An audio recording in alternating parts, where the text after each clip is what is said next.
एक व्यक्ति था, उसके धोखे में नाक कट गई। अब वो रास्ते में चला जा रहा है। अब जब वो रास्ते में जा तो सब लोग कहे कि नकटे चाचा आ गए, नकटे ताऊ। अब उसने सोचा कि जो देखो सो कोई कहे नकटे चाचा आ गए, कोई कहे नकटे ताऊ आ गए। अब कान कटे तो वो कपड़ा पपड़ा बांध ले वे।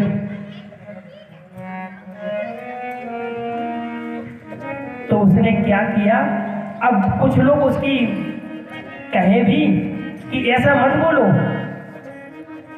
पर बेवकूफ है कि तुम्हारी कैसे कट गई। तो उसने एक कुटिल युक्ति सोची। उसने कहा चलो बाबा बन जाते हैं।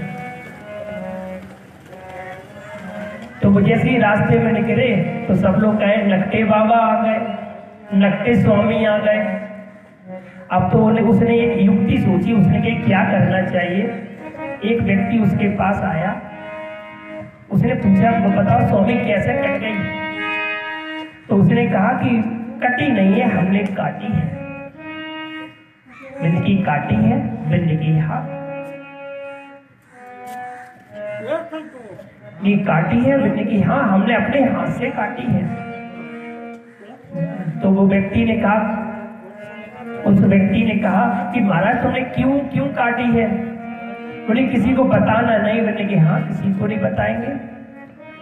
कि रात में हम सो रहे थे तो भगवान ने हमें सुपन दिया। भगवान ने कहा तू मेरे लिए क्या कर सकता है। तो मैंने सपने में कहा भगवान गर्दन काट के दे दूं। बोले कि गर्दन नहीं, केवल नाक काट दे, मैं तुझे दिखाई दूंगा। तो वो व्यक्ति ने कहा अगर मैं भी कटवा लूंगा तो मुझको भी दिखाई देगी। बल्कि नाक क्यों कटवाते हो, भगवान तो मिल रहा है, अगर नाक कटती है तो कट जाए।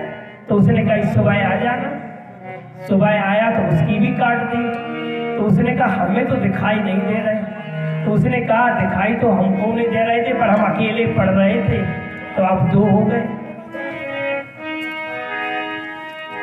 अब पहले तो एक व्यक्ति कह रहा था, अब तो दो दो कहने लगे। लेकिन वाह ठाकुर जी सामने खड़े, आहा अब सब लोग कह मिले होंगे तब तो ये दोनों कह रहे हैं। तो तीसरे ने भी कटवा ली। 3 से 300 हो गए, 3 के 3000 हो गए। प्रचार जिंदगी में ऐसा हो जाता है कि प्रचार के चक्कर में आदमी विचार करना भूल जाता है। अब तो भीड़ की भीड़ चली जाए, 3 के 3000 हो गए। अब लखटों का समूह चला जा रहा है। सब लोग कहे आहा क्या क्या ठाकुर जी दिखाई दे रहे हैं। 3000 के 3 लाख हो गए। भीड़ के साथ एक ही शब्द आता है, क्या? भाड़। भीड़ हमेशा भाड़ में ही ले जाती है। मैं राम कथा ही कह रहा हूं। भीड़ आजकल भाड़ में ही ले जाती है। जब 3000 लोग कहने लगे तो सब लोग कह रहे मिले होंगे ने ठाकुर जी। क्योंकि वाह ठाकुर जी दिखाई दे रहे हैं। उसमें से एक साहसी व्यक्ति आया, उसने कहा इसमें कुछ नहीं है। जो न जिए इंसान की तरह, वो आजकल पूज रहे हैं भगवान की तरह। मीडिया, मेहरबानी मीडिया की, और छा गए हैं भूचाल की तरह। तो जीवन में ऐसा प्रचार हो जाता है कि आदमी विचार करना भूल जाता है। विचार करना भूल जाता है।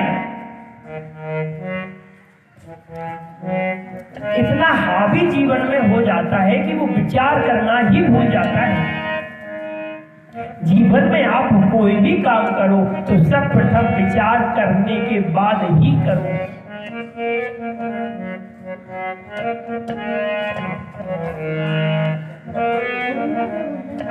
विचार करके ही करो। अब तो कन्हैया के यहाँ होली उत्सव बनने लगा तो सब लोग ग्वाले आ गए, सारे ग्वाले वासी आ गए और कन्हैया के साथ होली खेलने के लिए। राधा रानी भी आ गई, जब राधा रानी होली खेलने के लाने आई तो कन्हैया के साथ होली खेलने के लिए आई। अब कन्हैया होली खेल रहे हैं और किस तरह से होली खेल रहे हैं, कैसे उनके यहाँ उत्सव मन रहा है।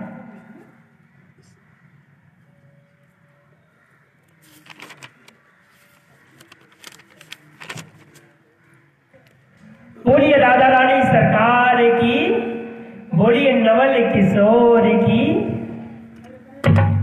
अब तो कन्हैया के यहाँ बरसाने में होली मनाई जा रही है और सब लोग नाचते हुए चले जा रहे हैं। और कैसे होली मन रही है? होली खेलूंगी सावरिया तोरे संग, होली खेलूंगी सावरिया तोरे संग, हाय होली के रसिया ओए होए होए, होली के रसिया ओए होए होए।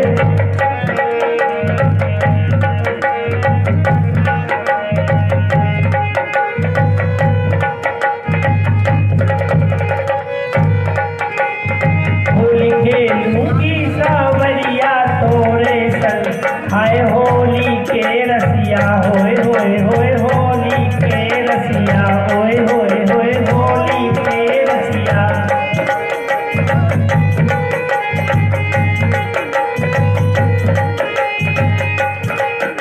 बड़ो रंग रंगीलो ओए होए होए, बड़े रंग रंगीलो ओए होए होए, चलो धेनु चढ़ावे ओए होए होए ओ।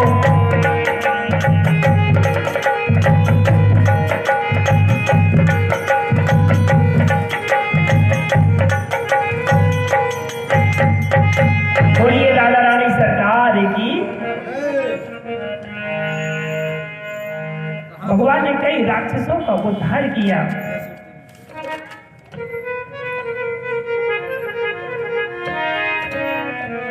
भगवान राक्षसों का उद्धार करते हुए चले जा रहे हैं। भगवान ने केसी वध किया, भौमासुर का उद्धार किया, कई राक्षसों का वर्णन किया और कई ऐसे लोगों का उद्धार किया जो कुबेर के पुत्र थे।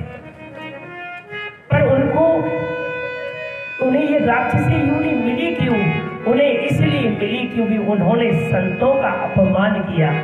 जो व्यक्ति संत का अपमान करेगा वो कभी खुश नहीं रह सकता। और संतों का हृदय बड़ा कोमल होता है। संत हृदय नवनीत समान। संत का हृदय बड़ा नवनीत, बड़ा कोमल होता है। अगर आपसे कोई गलती हो जाए, भूल चूक हो जाए, तो ठाकुर जी के दरबार में खड़े होकर अगर आप उसको माफी मांग लोगे तो उससे आप घट नहीं जाओगे। और किसी के सामने अगर तो माफी मांग लोगे तो वो माफ कर देगा। एक बार माफ नहीं करेगा, दूसरे बार में कर देगा, 2 बार में नहीं, 3 बार में कर जरूर देगा। आपसे अगर कोई गलती हो जाए तो उसका पश्चाताप कर लेना चाहिए। जीवन में जो व्यक्ति पश्चाताप कर लेता है वही सबसे बड़ा माना जाता है। पश्चाताप करने वाला बड़ा माना जाता है, बड़ा माना जाता है। एक बार कन्हैया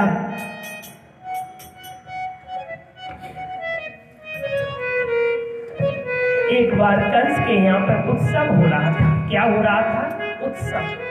उत्सव मन रहा था, मेला लगा हुआ था। तो कंस ने कहा अकुर जी से कि जाओ तुम कन्हैया को लिवा लाओ। और उसने सोच किस लिए बुला रहा है, उनसे कहा कि अकुर जी से कि तुम जाओ और कन्हैया को लिवा लाओ। अब तो अकुर जी मुस्कुराने लगे, कहने लगे हमारे तो भाग खुल गए, हमें स्वयं नारायण के दर्शन मिलेंगे। क्योंकि कंस को मालूम चल चुका था कि देवकी का 8वां पुत्र अभी जीवित है। इसलिए उसको मारने के लिए उन्होंने अकुर जी को भेजा। अकुर जी को भेजा। जैसे ही अकुर जी आए, जैसे ही मथुरा से चल करके आए, तो कन्हैया को मालूम चला कि अकुर जी आए हैं। तो कन्हैया जाते हुए चाचा चाचा चाचा मेरी माँ कैसी है। कन्हैया का ध्यान जरूर वृंदावन में हो, पर उनका मन तो हमेशा देवकी माता के चरणों में पड़ा रहता है, हमेशा देवकी माता के बारे में सोचते रहते हैं।